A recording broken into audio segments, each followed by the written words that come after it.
haddaan nahay safaaradda Soomaaliyeed ee dalka Kenya in culummadii Soomaaliyeed oo shir u yimid halkan inaan ku soo dhaweyno safaaradda Soomaaliyeed sababtu waxa weeye culummadu waa indhaha ummadda waa dhegaha ummadda culummadu waa hoggaamisa shacabka siyaasado aan dhaxalnay baa jira oon ka dhaxalnay qarbiga aan ka dhaxalnay oo in la kala saaro diinta iyo dowladnimada in la kala saaro tiiba si lama filaan ah raad noogu yeelatay markaasaan waxaan dhahnay culummadu kuma jirto siyaasadda meelaha iska fadhiyaan masaajidada ha ka hadlaan baan dhahnay camal runtii mujtamac caynkaas ana oo muslim ah haddayna culummo hogaaminaynin meel uu gaarahayo ma jirto sababtoo mujtamac horumar hadduu rabo waa inuu ilaahay raalli ka noqdaa ilaahay raallinimadiisana waxay ku xiran tahay inta aad ilaahay u dhowaatid ama inta lagu dhoweeyo ayay ku xiran tahay marka culummada waa soo dhaweynaynaa hoggaankii ummaddaa tihiin indhihi ummaddaa tihiin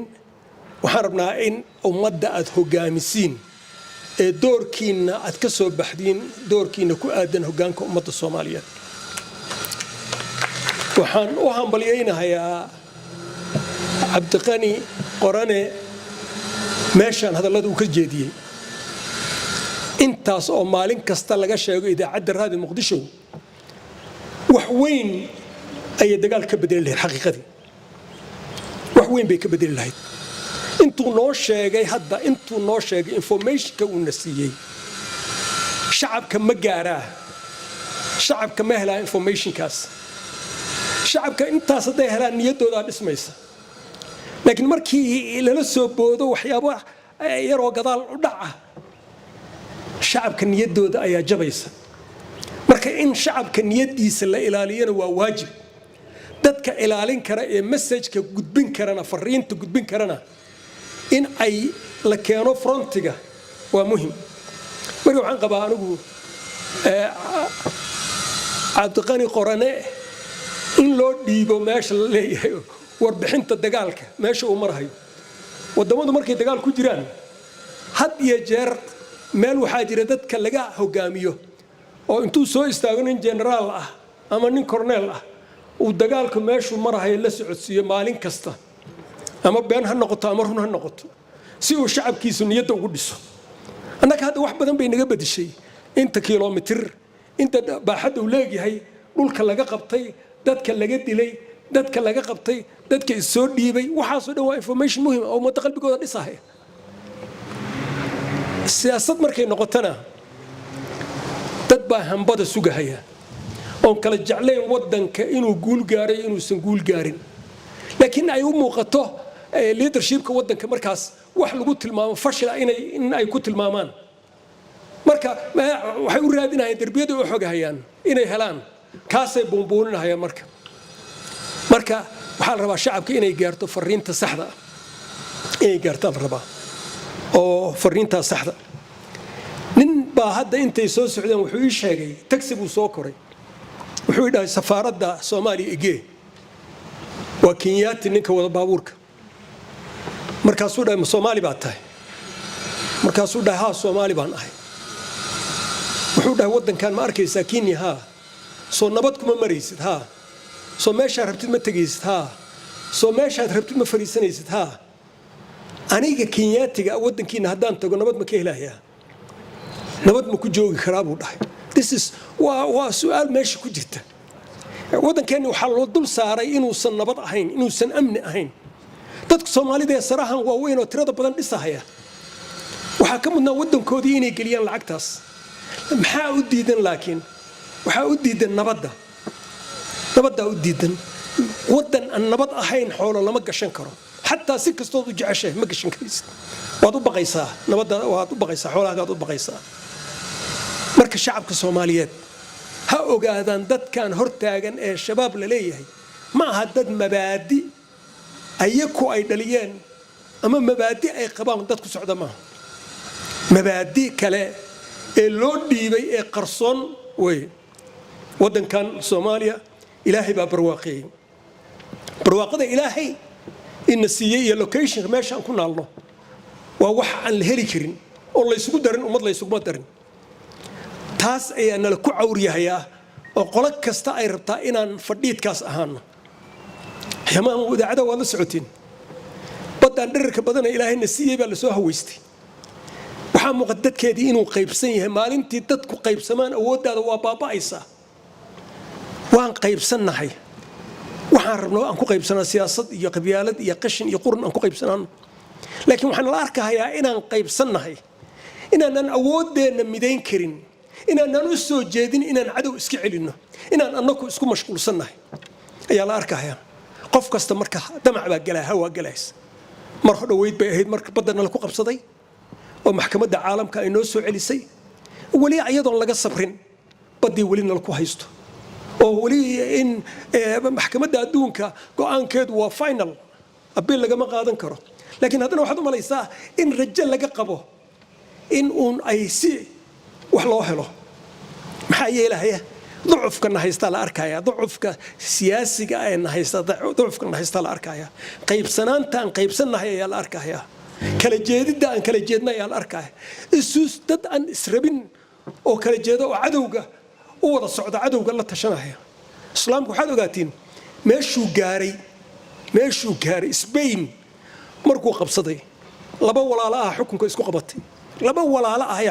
qabatay markaasuu mid wuxuu tagay gaaladii oo la daciif oo la jabiyay markaasuu wuxuu weydiistay ciidan inay garab siiyaan si walaalkiis u jabiyo wuxuu dhahay ciidankii askarigii waxaan siinaa intaas quruush lacagta markaas jirtay ciidankii baa la siiyay walaalkiis baa la jabiyay markii walaalkiis la jabiyay asna la jabiyay walaalkiis markii la jabiyay ayaa asna la jabiyay annagu hadda wad arkaysin waxaan u soconaa wadamo kale ayaan u soconaa oo ka raadinaynaa maaragtay taageero against kuwana kale ka soo horjeeda ayaan raadinaynaa waxaan soo dhaweynaynaa fadhiga ugama kacayna ninka walaalkeen ee mas'uulka ah laakiin waxaan fadhiga uga kacaynaa mid kale oo ajnabi wadan kale kaale ayaan uga kacaynaa fadhiga oo soo dhaweynaynaa bumbuulinayna weynaynaa Soomaalinimadii marka qatar bay ku jirtaa jiritaankeena qatar buu ku jiraa maybe annaka inaan hadda dawlad ka sheekeynayno laakiin waxa dhici karta haddaan saan ku sii socono ilmahay dhalaan in ayna arag ilmaha hadda Falastiin ku dhashay يا الماء هذا فلسطين كل شيء أو وياشد بالقحية مركي ولا سهلنيت وقتنا هذا ماشي أرنت مريس شعب كي فلسطين أنا أركين ماشي حال كذا مرة الدون كي يردم بقى سجوتجي ما هي يهود كليح الدون كي ما هي سجوتجي مراكبته إنجليز كمراكبته مرايكن كمراكبته فرنسيس كديار ده يعني هاو ودول كاسير إجابا ما هي كلام صدقن maxay galabsadeen hindiga maanta wuxuu dhahay qofkii islaamnimo hayso oo raba inuu qaza aado tikita goosto kuma soo noqonahay wadanka amal waxa way marka ummad waa inaan noqonaa ummaduna hadayna hoggaan yeelan meel ma gaarayso hoggaankeenna waa inuu noqdaa culimada waa inay noqotaa hoggaankeenna waa inay culimada noqdaan culimada waa inaan marginal laga dhigin waa inaan la fogeynin waa inaan wax jira aan laga dhigin waa in la dhihin masaajidada ka khudbeeya ee masaajidada fadhiya inaan la dhihin ama jamacada khudbada akhriya inaan la dhihin culimada waa in ay go'aanada wax ku yeelataa waa in lala tashtaa oo wadanka taladiisa ay ka qayb galaan waa in ummadda ay mideeyaan dadka kaliya ee ummadda mideyn kara waa ayaga sababtoo ah diin bay yaqaanaan ilaahay bay ka baqayaan in lala xisaabtamay og yihiin qiimaha ku jira midnimada ay og yihiin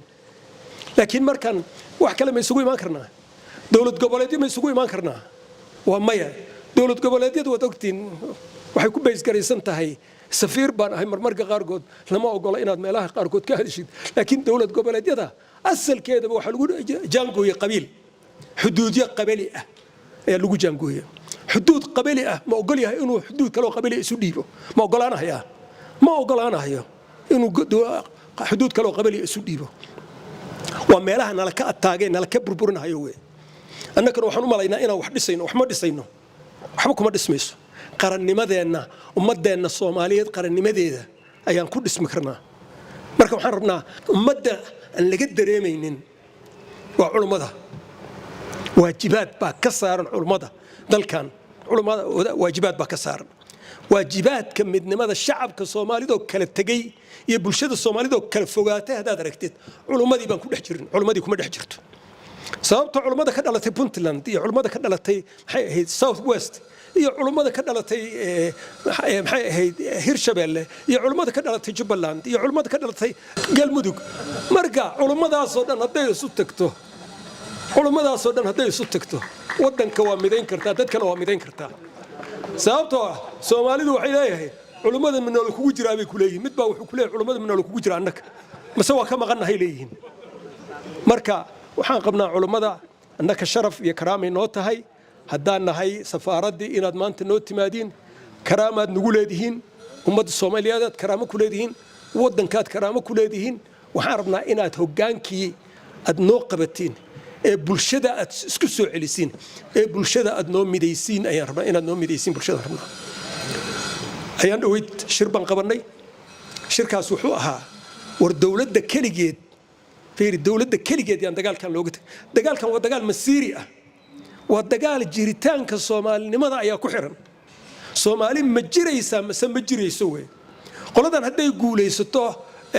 shabaabka la leeyahay la adeegsanayo waxa waa Soomaali ma jirayso way marka waa masiiri dagaalkan waa dagaal masiiri waa jiritaanka ama waan jirayna ama ma jirayno way waxaan u daynaynaa madaxda Soomaaliyeed ee uu hogaaminayo madaxweynaha miyaan u daynaynaa mase waan kala qayb galaynaa annagoo shacabkii Soomaaliyeed aan kala qayb galaynaa marka waxay ahayd inay Nairobi ka bilaabato oo bulshadu is abaabusho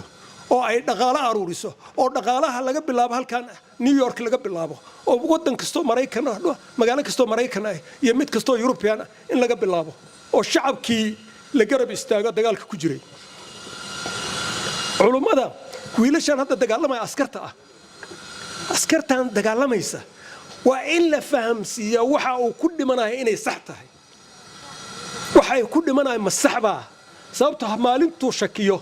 oo uu shaki ka galo waxa uu ku dhimanayo inayna sax ahayn ama ay qabali tahay ama wax kale uu qaato oo diin lahayn ninkaasi ma adkaanayo laakiin markuu ogaado waxaan inay diin tahay war shabaab haday ka dhaadhicisay dadkii inay isdilaan isqarxiyaan naftu halaagaan annakum waxaan ka dhaadhicin weynay war wadankaaga iyo beertaada iyo dhulkaaga hadii lagu yimaado inay xaq tahay inaad dagaalantid inay xaq tahay miyaan ka dhaadhicin weyn marka waxaan rabnaa doorkaas idaacadaha inaad kor taagnaatiin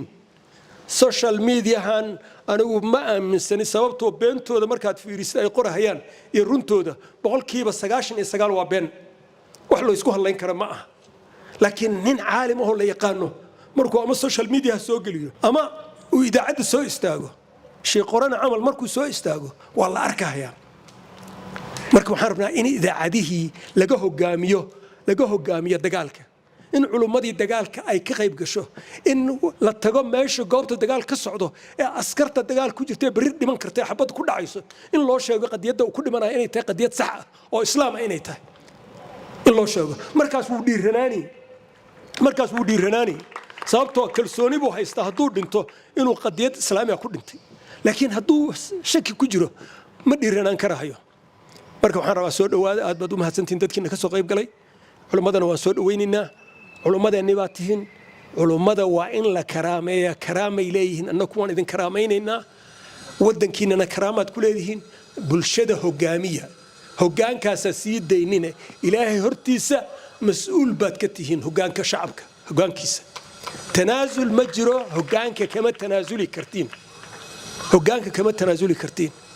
marka xildhibaanada la xulanayo oo qabiilka lagu xulanayo qabiil kasta ninka ugu wanaagsan wadaadka ugu wanaagsan hadii la soo xulo soo ma hagaageen wadankeena ma soo ma hagaageen marka arintaas waan idin dhiirigelinaynaa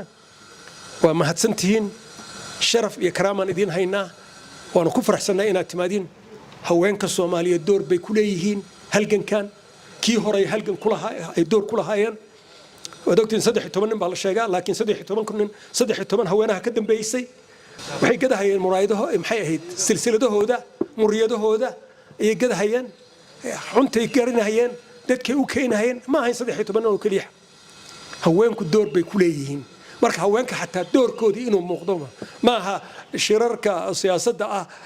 dhowr gabdhood oo yimaado markaas meesha ka hadla maaha dagaalka waa inay wax ka qayb galaan waa inay wax ka hogaamiyaan waa inay horseed ka noqdaan dagaalka oo ay soo galaan haweenku